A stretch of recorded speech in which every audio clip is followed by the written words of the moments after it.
ఈ క్రింది వాటిని పరిశీలించి సరైనది గుర్తించండి. 2023 రామన్ మెగాసేసే అవార్డు పొందినది రవి కన్నన్, తమిళనాడు చెందిన వ్యక్తి. ఇతను అస్సాంలోని సిల్చార్లో జాగో ఫౌండేషన్ స్థాపించాడు. సో ఇక 2 ఇచ్చాడు మీకు. సో 2023 రామన్ మెగాసేసే అవార్డు రవి కన్నన్కి వచ్చింది, రవి కన్నన్. బట్ ఇతను అస్సాంలోని సిల్చార్లో జాగో ఫౌండేషన్ స్థాపించలేదు. ఇతను స్థాపించింది ఏంటి అంటే క్యాన్సర్ హాస్పిటల్. సో ఇది స్థాపించాడు. అంటే మీకు ఇచ్చిన ఆప్షన్లో ఒకటి మాత్రమే సరైనది, ఇచ్చిన ఆప్షన్లో ఒకటి మాత్రమే సరైనది.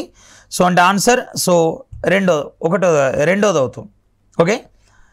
అండ్ నెక్స్ట్ వన్, 2024లో ప్రకటించబోయే 96 ఆస్కార్ అవార్డుల కోసం సో భారత్ నుండి ఉత్తమ విదేశీ భాషా చిత్రం కేటగిరీలో పోటీకి ఎంపికైన చిత్రం.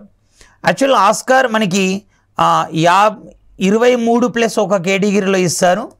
ఈ ఒక్క కేటగిరీని ఏమంటామంటే మనం దీన్ని ఉత్తమ విదేశీ భాషా చిత్రం అంటాం. అంటే బెస్ట్ ఫారిన్ లాంగ్వేజ్ ఫిల్మ్, ఉత్తమ విదేశీ భాషా చిత్రంగా దీన్ని పిలుస్తాం. ఈ అవార్డులో భారత్ నుంచి ఎవ్రీ ఇయర్ అధికారికంగా ఒక సినిమా పోటీ పడుతుంది. సో 2024లో భారత్ నుంచి పోటీ పడ్డ సినిమా 2018 అనే సినిమా. సో దీన్ని ఇది ఏ భాషా చిత్రం అని అడిగాడు. తెలుగు, మలయాళం, హిందీ, తమిళం. సో ఆన్సర్ వచ్చి మలయాళం. మనకు ప్రతి 12 సంవత్సరాలకు ఒకసారి కేరళలోని మున్నార్ అనే ప్రాంతంలో కొన్ని ప్రత్యేకమైన పూలు పూస్తాయి. అవి ఓన్లీ 12 సంవత్సరాలకు ఒకసారి మాత్రమే పూస్తాయి. ఆ పుష్పాలని మనం ఏమంటామంటే నీల కురుంజి పుష్పాలు అంటాం. సో కొన్ని వేల ఎకరాల్లో పూస్తాయి.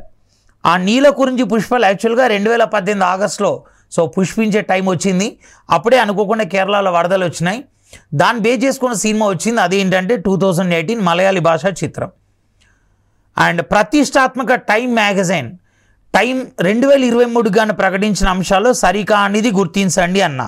ఈ కీవర్డ్ జాగ్రత్త చూడండి, సరైనదా సరికానిదా అని.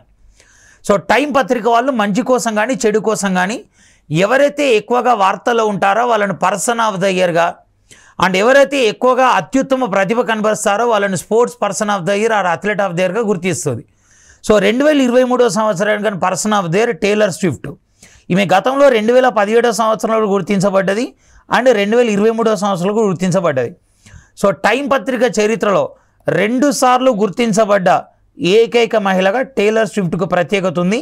సో ఈమె వచ్చేసి American pop singer. And athlete of the year Lionel Messi, ఈయన అర్జెంటీనా ఫుట్బాల్ కెప్టెన్. సో 2022 ఖతార్లో జరిగిన so FIFA men's football cup గెలిచిన దానిలో సో కెప్టెన్గా ఆయన పనిచేశాడు. So Argentina captain. So answer వచ్చేసి ఇక్కడ 2 సరైనదే, అంటే ఆన్సర్ సి అవుతుంది.